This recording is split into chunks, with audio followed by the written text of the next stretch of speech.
Oi, pessoal! Hoje nossa análise mergulha a fundo no capítulo 3 do livro de Miqueias. E olha, ele já começa com tudo, questionando direto os líderes, os governantes de Israel. Não é a vocês que pertence saber o direito? Sabe, uma pergunta que já vem carregada? Com certeza. Uma pergunta retórica que já estabelece o tom crítico, né? Exato. E aí a descrição da opressão é visceral. Miqueias acusa esses líderes assim de odiar o bem, amar o mal, de arrancar a pele do povo, a carne, Uhum. de comer essa carne, quebrar os ossos, picar como se fosse para panela, sabe? Uau! Vamos vamos tentar entender essa intensidade toda. Olha, é fascinante e ao mesmo tempo perturbador, né? Essa linguagem quase canibalística, claro que é metafórica, mas ela serve para chocar mesmo. Miqueias está dizendo que a exploração chegou num ponto tão extremo que é como se a elite estivesse literalmente consumindo o próprio povo. É a denúncia mais radical que a gente pode imaginar da desumanização. Uma quebra total do pacto social, então. E Exatamente. uma exploração desse nível não podia ficar sem resposta, né? A consequência que ele anuncia é o silêncio de Deus. Pesado isso. Muito. Eles vão clamar, mas o Senhor, tipo, não vai responder. Vai esconder o rosto por causa dessa maldade toda. É um abandono divino como resultado direto da injustiça. Uma consequência direta dos atos deles. Faz todo sentido dentro da lógica da aliança. E a crítica não para nos governantes. Aí eu acho a coisa fica ainda mais interessante. Miqueias vira mira para os profetas também. Assim, os falsos profetas. Isso. Ele descreve uma situação onde a profecia vira mercadoria, né? Se você alimenta o profeta, ele proclama paz. Se não der nada, aí ele declara guerra santa contra você. Pois é. Isso aí expõe uma corrupção na própria essência da função profética, né? A palavra que deveria ser divina, incorruptível, sendo vendida. Mas essa mercantilização da fé tem um preço, claro. O julgamento para eles é específico. É escuridão espiritual. É noite sem visão. Trevas sem adivinhação. O sol se pondo sobre eles. Ou seja, a perda total daquela conexão divina que eles diziam ter. Exato. Ficam desmascarados na sua fraude, sem resposta nenhuma de Deus. Uma vergonha pública, né? Que contraste brutal com a forma como o próprio Miqueias se apresenta. É muito forte quando ele diz: "Eu, porém, estou cheio do poder do Espírito do Senhor, cheio de justiça e de força." Uhum. Para declarar a Jacó a sua transgressão e a Israel o seu pecado. É quase como ele dizendo: olha, a minha autoridade não vem do bolso de ninguém, vem de É Deus. um contraponto direto, né? Isso levanta a questão fundamental da fonte da legitimidade. Miqueias se coloca como a antítese desses profetas interesseiros.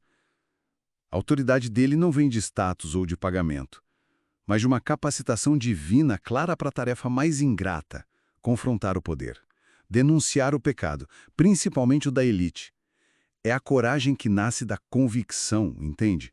Não do interesse pessoal. Totalmente.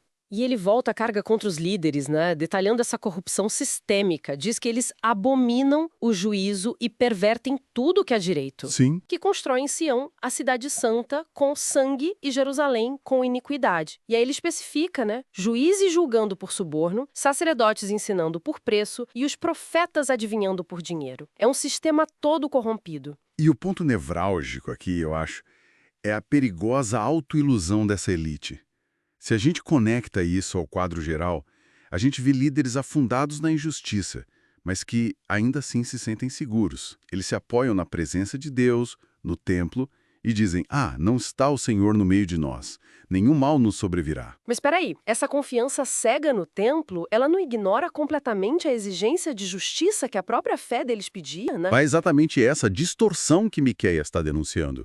Eles se apegam ao símbolo externo, o templo, enquanto violam o coração da aliança, que é justiça, retidão. É uma fé que ficou oca, sem conteúdo ético. E essa desconexão leva direto para o clímax da profecia, que é, bem, devastador. Sim, a consequência final é pesadíssima. A destruição não é um castigo aleatório, mas o resultado direto, inevitável das ações dessa liderança corrupta. O texto é claro, né? Claríssimo. Portanto, por causa de vós, Sião será lavrada como um campo, Jerusalém se tornará em montões de ruínas, e o monte do templo numa colina coberta de mato. É o fim. A própria estrutura física da nação seria desfeita por causa da falha moral da sua liderança. Então, para a gente amarrar aqui essa exploração de Miqueias 3, fica muito clara a condenação forte da injustiça social, da corrupção no poder, seja político, seja religioso.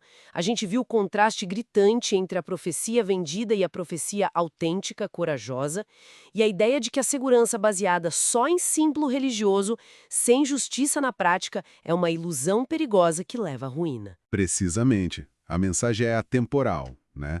Poder sempre traz junto uma responsabilidade enorme. Quando a liderança traz seu dever ético, espiritual, as consequências são catastróficas para todo mundo. Integridade não é um extra, é a base. É a fundação mesmo. E fica a provocação para a gente pensar, né?